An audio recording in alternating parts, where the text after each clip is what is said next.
¿Qué tal? Y una muy cálida bienvenida a quienes nos escuchan a esta nueva exploración profunda.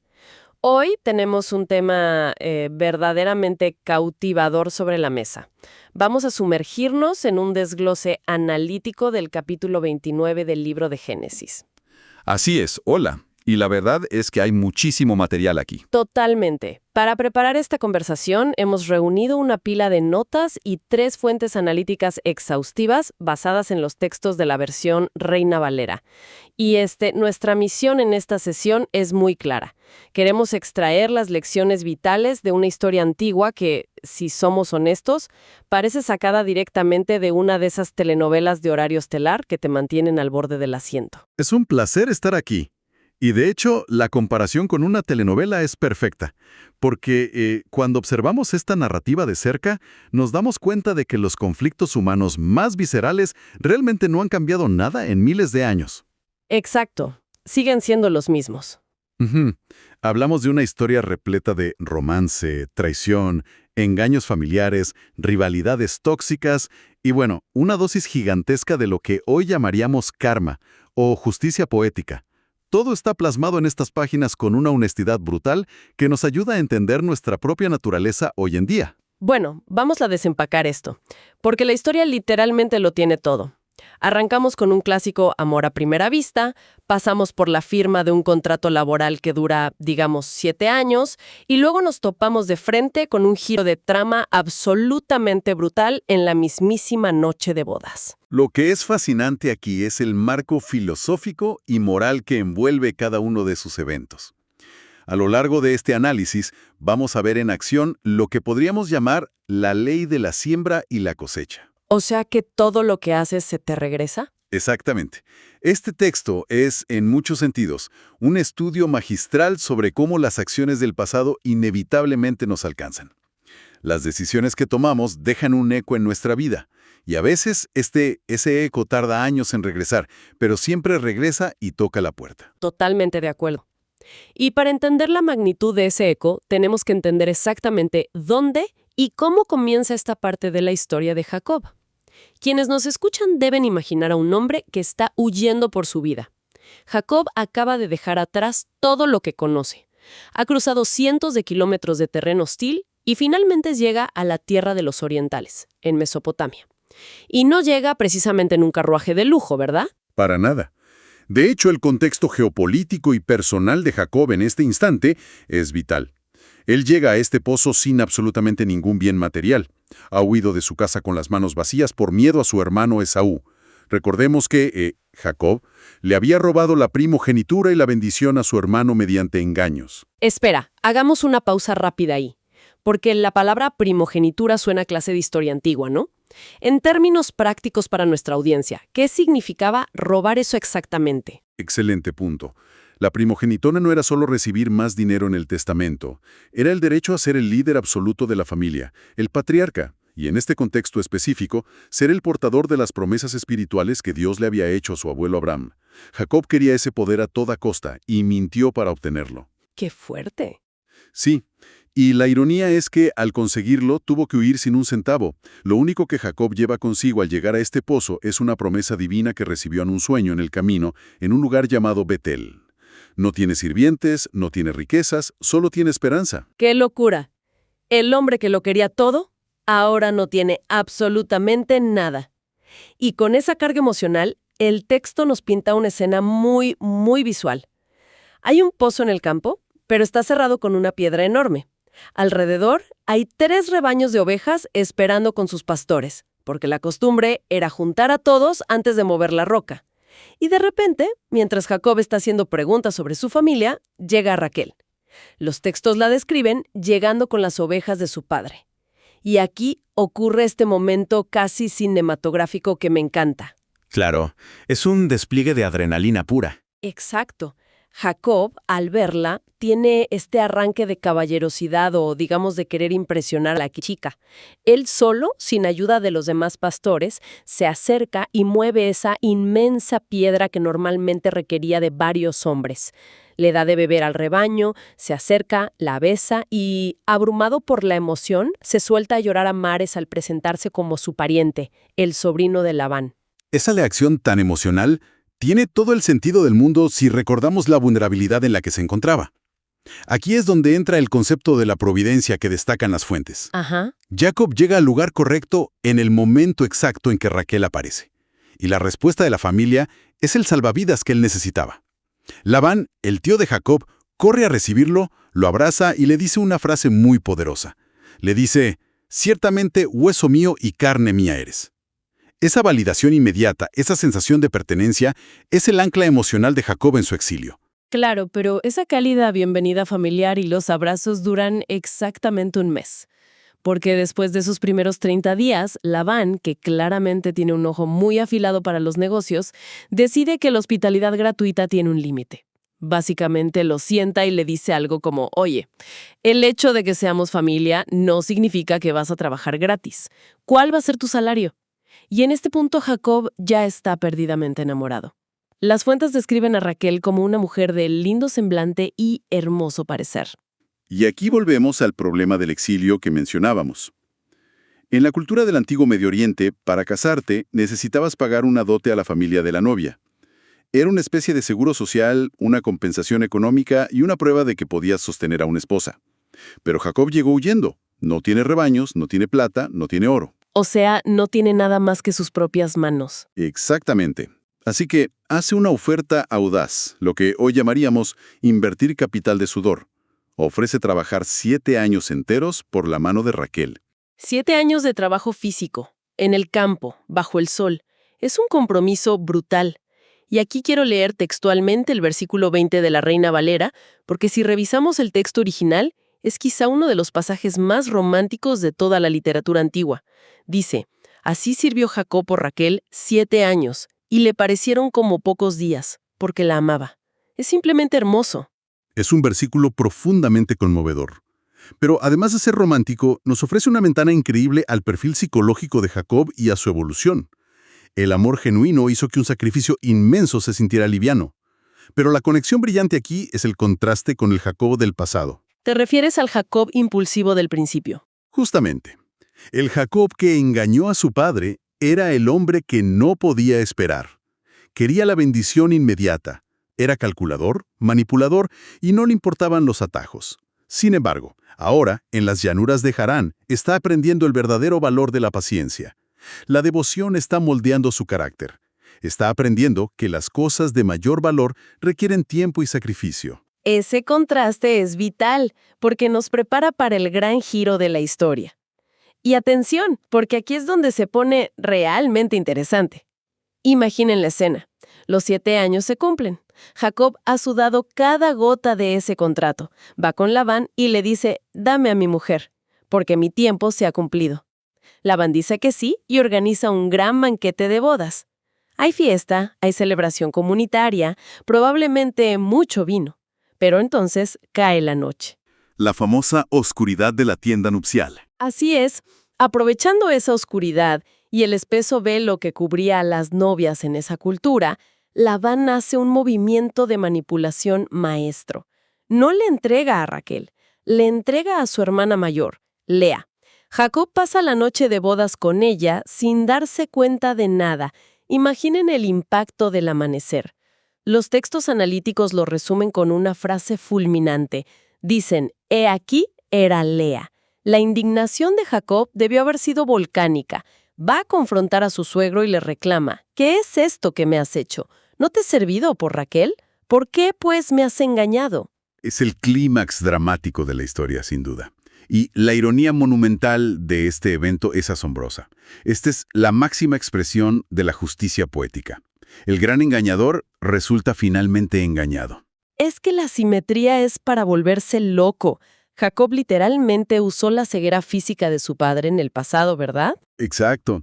Años atrás, Jacob se puso ropas de su hermano y cubrió sus grasos con pieles de cabra, aprovechándose de la ceguera de su anciano padre Isaac en la oscuridad de su tienda, todo para hacerse pasar por el hermano mayor.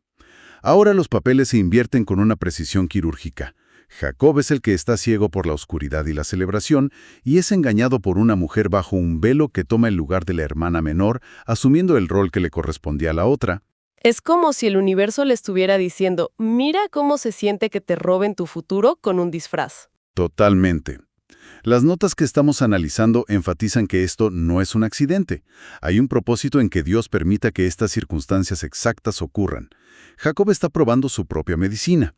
Es un proceso doloroso, un golpe directo a su ego y a su tendencia a manipular, pero es necesario para transformar su carácter desde la raíz. Pero lo que me parece más indignante es la respuesta de Labán. Es el clásico comportamiento de un estafador corporativo moderno. Jacob le reclama el engaño, y Labán básicamente se encoge de hombros y le da una justificación cultural que debió sonar como un balde de agua fría. Le dice, no se hace así en nuestro lugar, que se dé la menor antes de la mayor. Es el equivalente antiguo a decir, no leíste la letra pequeña del contrato de nuestras costumbres locales. Es manipulación pura y dura. Exactamente. Es una táctica de cebo y cambio de manol. Y ahí mismo, aprovechando la vulnerabilidad y la desesperación de Jacob, Labán le lanza un nuevo trato que hoy consideraríamos absolutamente abusivo. Le pide que termine la semana de celebración de bodas con Lea, y a cambio le dará también a Raquel, pero comprometiéndose a otros 7 años de trabajo. 14 años en total. Y Jacob acepta. Más que a Lea. Desde ese preciso momento, el escenario tóxico de la poligamia y la rivalidad está completamente armado. Esto plantea una pregunta importante y sumamente dolorosa sobre los ciclos familiares tóxicos. ¿Cómo se heredan estos traumas de generación en generación si no los detenemos? Analicemos los antecedentes. Jacob creció en un hogar donde el favoritismo era la regla del juego. Las fuentes nos recuerdan que su padre, Isaac, prefería abierta y públicamente a su hermano Esaú. Por otro lado, su madre Rebeca prefería abiertamente a Jacob. Ese favoritismo fracturó a su familia de origen hasta el punto de la violencia. Y ahora, irónicamente, Jacob está replicando la misma pesadilla bajo su propio techo. Así es. Al amar más a Raquel que a Lea, y al hacerlo tan evidente frente a todos, Jacob crea un ambiente de intensa rivalidad, celos y dolor profundo en su propio matrimonio. Es una tragedia humana ver cómo, a pesar de nuestras mejores intenciones, solemos replicar las mismas heridas que juramos no repetir simplemente porque es el único modelo relacional que nuestro cerebro conoce. Lo cual nos lleva a la parte más sombría, pero también más profunda de este análisis. Tenemos que bajar un poco el ritmo aquí, porque quiero que quienes nos escuchan realmente sientan empatía por la figura que a menudo es la más ignorada en esta narrativa, que es Lea. Imaginen por un segundo estar en los zapatos de Lea. Estás casada con un hombre que literalmente trabajó 14 años por tu hermana, un hombre que te mira todos los días sabiendo que fuiste el instrumento del engaño que arruinó sus planes.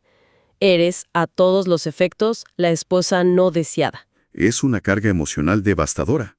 Ser tolerada, pero nunca amada. Devastadora es la palabra correcta. Sin embargo, el texto menciona algo fascinante sobre la gracia divina. Dice que Dios vio que Lea era menospreciada y en respuesta a su aflicción le permite tener hijos, mientras que Raquel, la esposa amada y favorita, permanece estéril.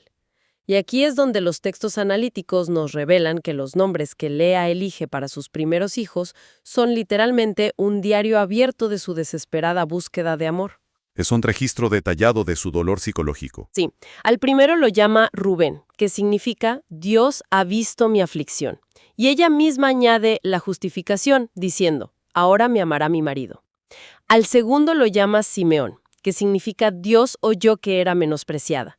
Al tercero le pone Leví, con la esperanza de que, y cito, ahora se unirá mi marido conmigo.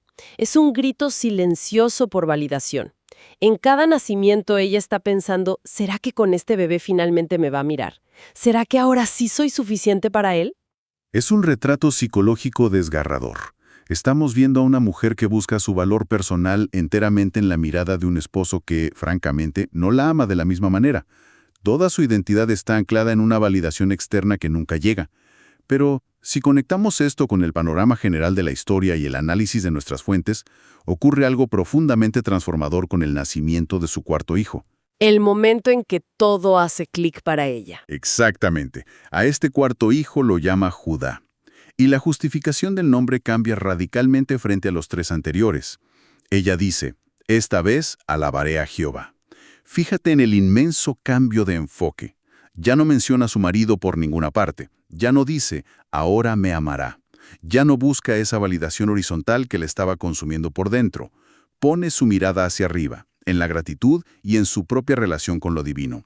Encuentra su valor fuera de la opinión de Jacob. Ese salto emocional me pone la piel de gallina. Dejó de mendigar amor y empezó a reconocer su propio valor. ¿Y cuál es el impacto a largo plazo de estos hijos en la historia? Porque las notas le dan un peso enorme a esto. El impacto histórico es gigantesco. De ese tercer hijo, Leví, el hijo nacido del deseo de unión, nacería toda la tribu del sacerdocio de la nación, los líderes espirituales. Y de ese cuarto hijo, Judá, el hijo de la alabanza, nacido de la esposa que nadie quería, surgiría todo el linaje real. De la tribu de Judá vendrían los reyes, como el famoso rey David, y eventualmente toda la genealogía apunta a que de esa línea nacería el Mesías. ¡Qué giro tan impresionante!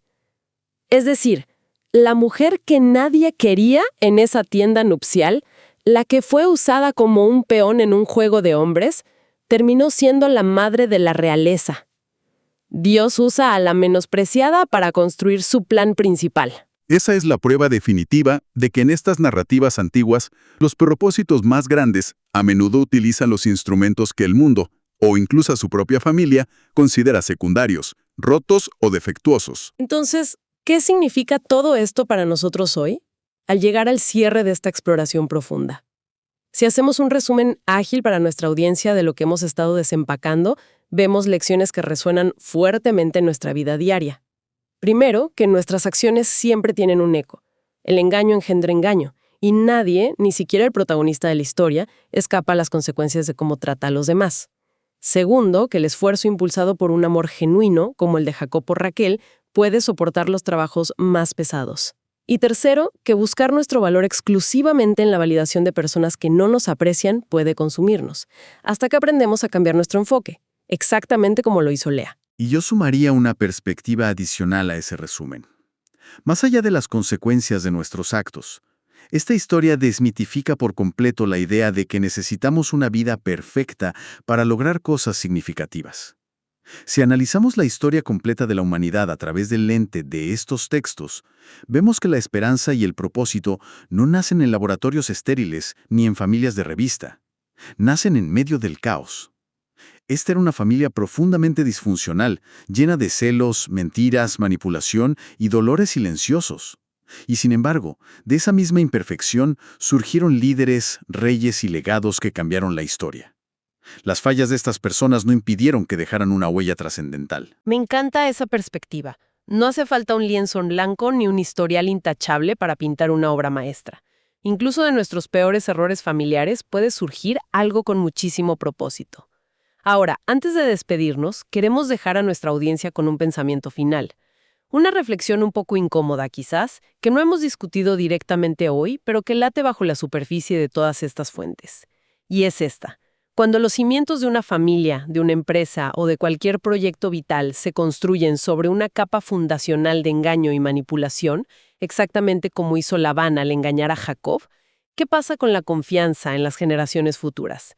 ¿Es posible realmente limpiar por completo la sombra de esa mentira fundacional con el paso del tiempo? ¿Hablando honestamente y sanando? ¿O acaso ese ADN del engaño se incrusta en el sistema, alterando para siempre la forma en que los descendientes se relacionan con el mundo y entre ellos mismos, obligándolos a estar siempre a la defensiva? Es una pregunta profunda, porque nos obliga a mirar con lupa no solo lo que estamos construyendo en nuestras vidas hoy, sino sobre qué materiales exactos lo estamos edificando. Las mentiras toleradas en el pasado tienen la extraña costumbre de convertirse en la cultura normalizada del futuro si no somos valientes para confrontarlas. Exactamente. Hay que revisar los cimientos de la casa. Y queremos invitar a la mente de quienes nos escuchan a quedarse masticando esa gran pregunta. Llévensela al café de mañana, coméntenla en la cena con sus amigos o familia, porque de eso se trata precisamente este espacio, de tomar estas historias ancestrales y dejar que nos sigan interrogando, retando y enseñando hoy en pleno siglo XXI. Ha sido un verdadero privilegio desempacar esta narrativa con ustedes. Gracias por su tiempo, por su curiosidad y por acompañarnos. Nos encontramos en la próxima exploración profunda, listos para sumergirnos en el siguiente gran tema. ¡Hasta la próxima!